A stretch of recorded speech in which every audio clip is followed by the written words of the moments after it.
welcome to AFOREVO TV, guys. I am Adugunwafo, and this is the preview of the movie 1929. It is a movie that tells the history of Nigeria, women being celebrated for having lost their lives that others might live.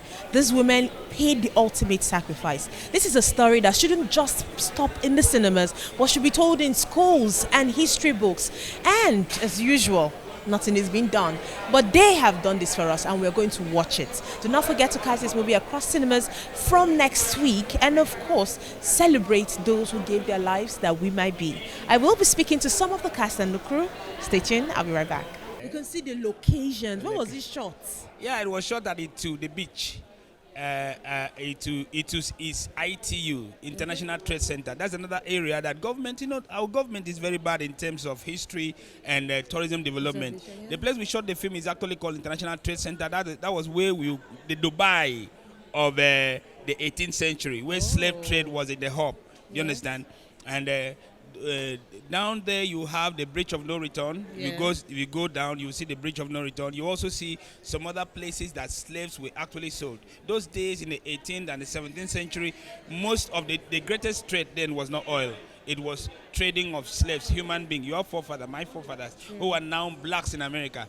That is where they normally they sold them, and those were the beaches. They would transfer them from there to Badagry here in Lagos, and from Badagry down to where they now reside. Wow. Which is Jamaica and Haiti and all those black countries and America. What inspired me to tell the story is the fact that not many people are aware of the fact that the Anang and the Bibio women took part in the Aba Women's Riot.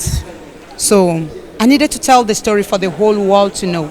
Because it's like the story is only known, even in my own state, it wasn't everyone that knew about it. Only the people from Ikotabasi, because every 16th of December, they celebrate those women that lost their lives. Okay. Yes. There is a memorial hall built by Senator Helen Eswene in their honor.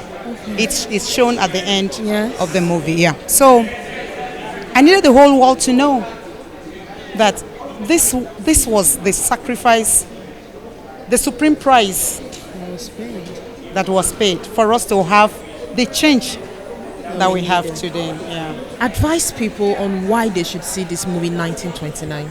Believe me, you really need to watch this movie 1929. Although I was part of the production, but when I just finished watching the movie 1929, I was like, wow, this is great, this is beautiful, and I really learned a lot from it. Surely, we don't have to, we women, we don't have to sit down one place, you don't have to limit yourself. You have to go out there. Fight for yourself, struggle for yourself, make sure you achieve whatsoever you want to do. True.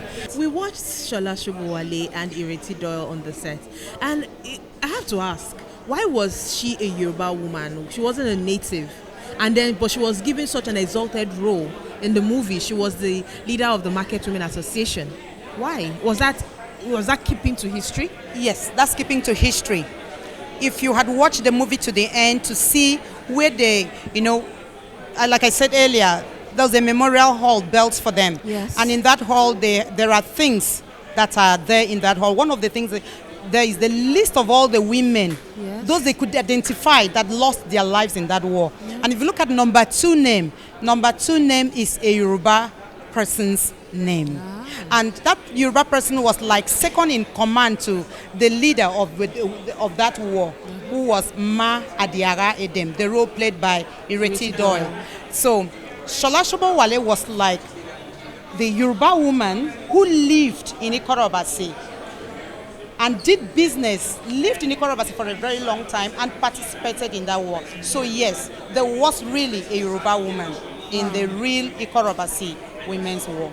How does it feel coming from, looking at the story and bringing it to the screen? Absolutely amazing. It's every actor's dream to, play strong, memorable roles in the course of a career, and then to be blessed to being given the privilege of playing someone who actually existed, and portray events that actually took place, events that changed the course of the way we did things in this country. It's an amazing privilege. Yeah. Hi guys, my name is Ndi Akan, producer and filmmaker. Keep watching AFOREVO TV.